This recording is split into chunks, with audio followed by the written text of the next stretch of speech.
in the country. And so that is awesome work, because we know how important it is to make sure we get our community out there and vote, and voter registration is a huge part of that. And so he's not just about talking about something, but also doing it. And so he's someone that I look up to just because of his humility and how much he really truly cares about the community. And he's not in it like most politicians, just to get a vote, or most activists just to have their name on something. He really just cares about people. And I always tell this story anytime I have the opportunity to introduce him, is when he had his candidacy and he invited a group of leaders to his home. He could have invited donors and important people, but he had all of these young organizers in his home. And I was so excited to just be one of those people. And that just speaks volumes to who he is. He doesn't need to surround himself with people that would deep pockets, but surround himself with people that are organizers, people that are like-minded, and people that have the passion for the same thing he does. So if you all can give a warm welcome to Ben Jealous.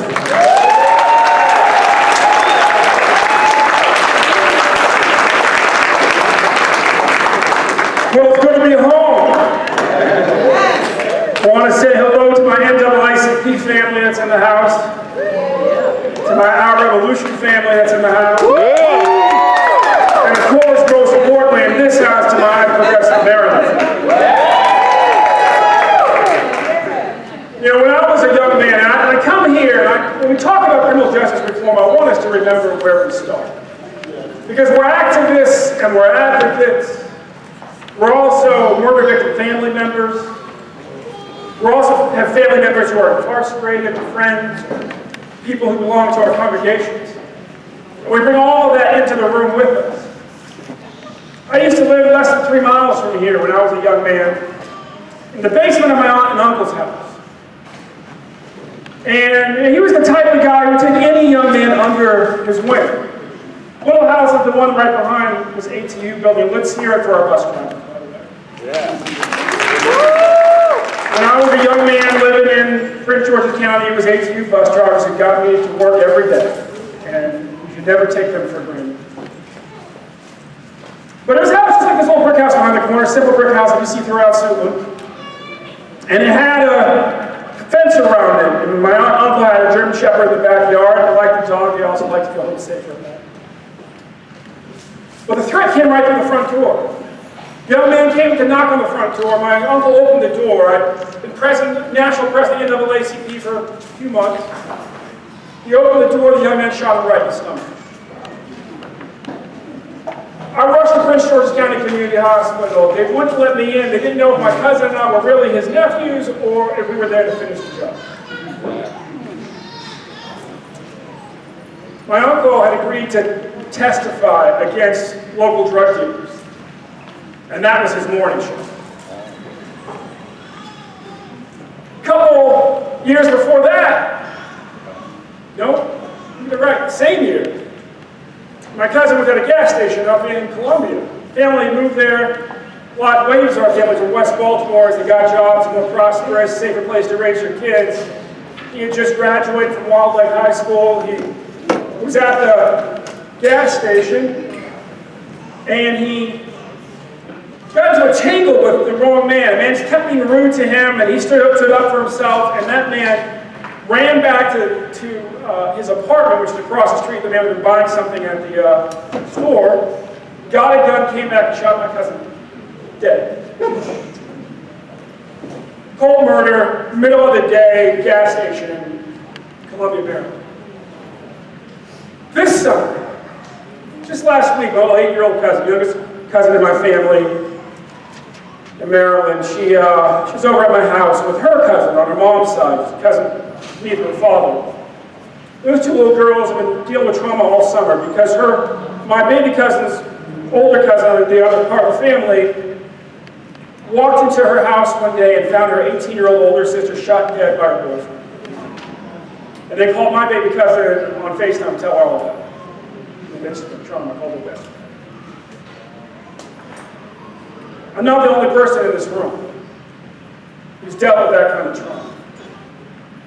But dealing with that trauma throughout my life has taught me that before anybody who's ever victimized one of my family members or one of their family members did that horrible thing, they were victimized too. Yeah.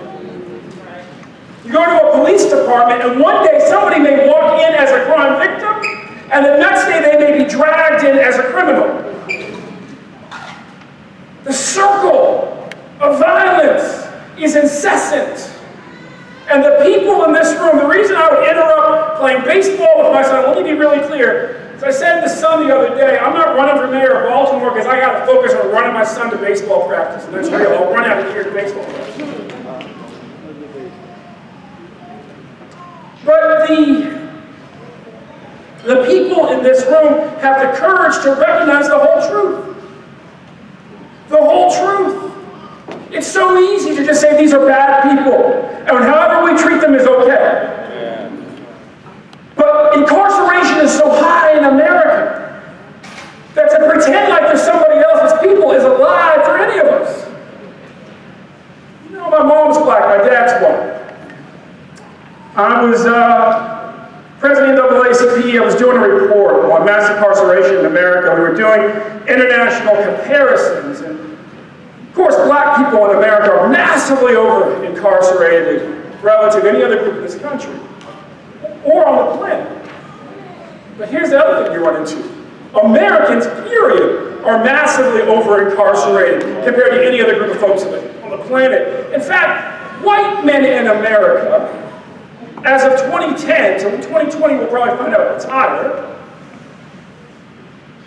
their incarceration rate had jumped 50% since 2000.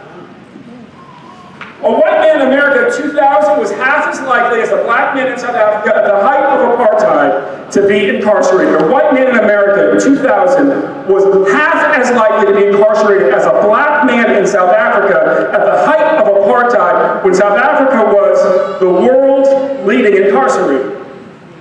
A white man in America in 2010 was 75% as likely. If things haven't changed, we may find out next year that they are just as likely as black men were in South Africa at the height of apartheid to be incarcerated. So what does that mean? And these meetings like this should be held on the Eastern Shore. And meetings like this should be held in Western Maryland. Because we have rural white communities that are being over-incarcerated at rates that are terrifying. Yes, they are less than black folks in urban areas. That's the only thing that they're less than. And when you consider the fact, black folks, you know, I'm one generation out of the Color Homes housing projects in West Baltimore, and a lot of my family's right around me, that we skew more poor, we skew less rich, however you want to put it. What that means is that poor whites are likely more incarcerated because their community skews wealthier. So poor whites are more likely to be incarcerated than black men were at the height of apartheid in South Africa. And I offer that because we are organizers. The lawyers will come here and they will talk to you about disproportionality. You know what? Disproportionality doesn't matter when your family member is in prison for something that they should have been sent to rehab for. There are roughly 1 million black families in America with a loved one in prison. Too many of those are there for nonviolent offenses. Too many are in jail being held on money bail when they should be at work. And guess what? There's roughly 1 million white families in America with a loved one in prison. And too many of them are there for nonviolent offenses. And too many of them are being held in jails. And why is that important as organizers? Because as organizers, we're interested in numbers. How many people can we turn out? How many people can we get to the state capitol? How many people share the pain that we're seeking to solve? And so yes, racial disproportionality is important, and yet it is not the full story. We are progressives, ultimately, because we believe that we are our brother's keeper. We are our sister's keeper. And those of us who grew up in the church or in the Abrahamic tradition generally, as I grew up, as I was baptized at St. James Church in West Baltimore, just like my mama, just like my son, we were taught in church that the stranger isn't your neighbor. So your neighbor isn't the person who looks like you or lives next to you. No, your neighbor is the stranger. Your neighbor is the person on the Jericho Road in the ditch. And as progressives, In America, it is that understanding that your neighbor is the stranger that has made us powerful as a movement, able to look across lines of color and class, able to embrace people who may have just moved to this country yesterday and say, you are my sister, you are my brother. Genius is as constant in your family and your zip code as it is in mine. And your children are just as worth fighting for as mine are. So I'm going to fight for your kids as if they're my own. And I'm going to fight for you as if you're my own. And I'm going to fight for your elders as if they're my own. And so when we stand here today, when we come together today, and we talk about reentry, let us recognize there are people in Maryland's prisons with master's degrees and PhDs. Not just folks there who don't have a GED. That's what over-incarceration means. Go sit with inmates, you'll see that. When we talk about restorative justice, understand that we are in that circle. That circle of healing we want to create in our community, where a young person creates an infraction. A young person breaks the rules and we bring them back in. We're bringing them back in. It's good for them, it's good for us. Understand that when we talk about interrupting the cycle of violence, it's not just so that somebody else's family will be safer, it's so that our own will be safer. And let us never use the language of they and them, because we are fundamentally here talking about us. All of us. This is not an act of charity. Now, this is politics 101. We are here for self-interest. We know that if we invest more in education, we will invest less in incarceration.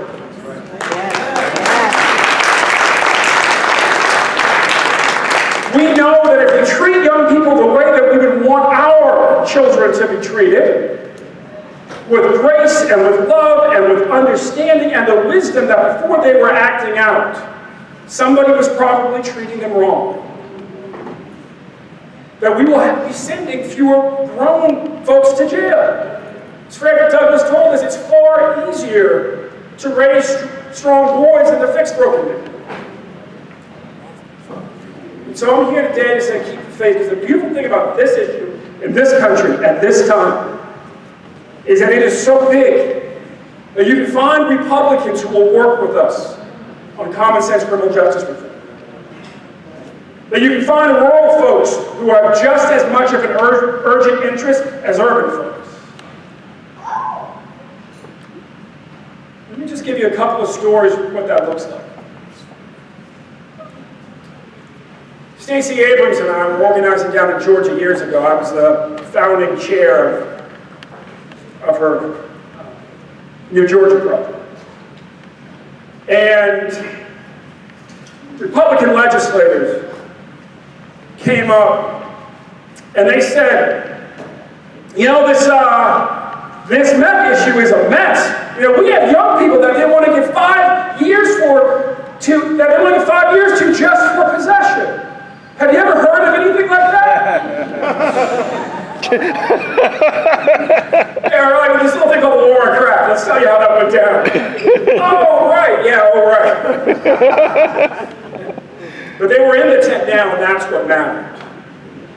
Stacey and I worked together with Republican governor of Georgia and massively redesigned, me as president of NAACP, her as the minority leader of the state assembly, and the Republican governor doing his job. Massively redesigned their sentencing. Massively redesigned how they would treat people when they were exiting the system and re-entering. Massively redesigned probation and parole. So on this issue as progressives, let us have hope. Let us be our sisters' keepers, our brothers' keepers. Let us recognize each of us has a self-interest in this. Those Republican legislators who pretended when urban communities were being ravaged by people treating somebody who had 2 rocks of crack cocaine the same that they would treat them if they had half a kilo of powder, conflating addiction and possession with intent to sell. They understood when they came home to roost in their community, oh, if I had watched out for somebody else 20 years ago, I wouldn't be dealing with this mess now. So God bless you.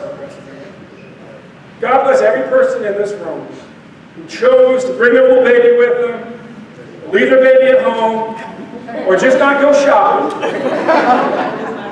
to figure out how we create a more just Prince George's County, a more inclusive Maryland.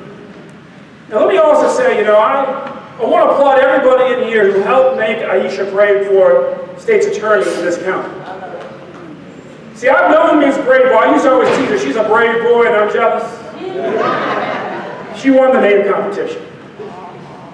But Ms. Braveboy and I, when she was young in the state legislature in Maryland, we worked together to abolish the death penalty.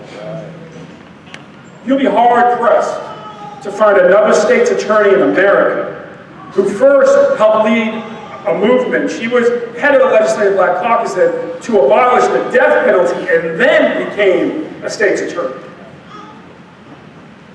And so we can work with her. And yes, there are people here, I'm sure, have accumulated hurts by being mistreated by Prince George's County government. It exists in every jurisdiction in the state. But I'd say if somebody else frustrated you, the last state's attorney frustrated you, or the last county exec frustrated you, well, you haven't dealt with Angela Alsobrooks maybe as county exec. Maybe she's in a different spot on the issue now that she's in a different role. And you've never dealt with Aisha Braveboy. Certainly not for more than a year, as a state's attorney. And so the focus in this room with her should be, how do we push her? How do we build a movement that gives her no choice but to rise to her better angels and be the justice leader that we need? Yes.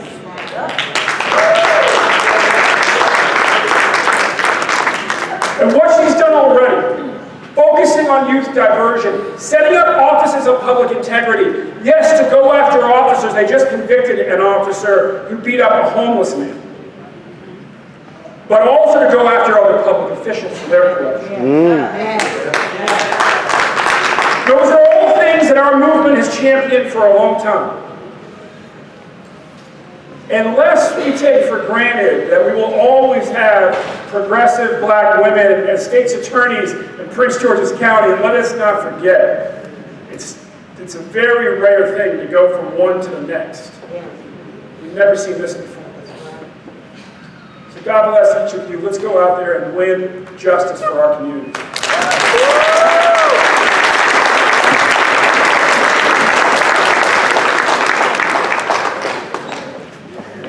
I always love hearing him speak about the stories of where he came from, and I feel energized about what we can do and how we can work together. And he made a great segue to what we're going to talk about next, right? So talking about the state's attorney, talking about how do we make her our champion? Because we have a space right now, because we have a lot of new people in office, and I always tell them, people, maybe I didn't like what they ran on, maybe I was on the opposite side of the aisle, but when they're in office, this is their opportunity to prove me wrong, right? This is your opportunity to be more than I thought you could be, and to deliver. And so I'm all for giving people the opportunity to deliver on what we want for justice. And so I'm so excited for the opportunity for us to push our elected officials up and down the ballot on those issues. So now to talk about our call to action, or our next steps, we're going to have our Executive Director of Progressive Maryland, Larry Stafford, come up here and talk about what we're going to do to make sure we have our warriors in office.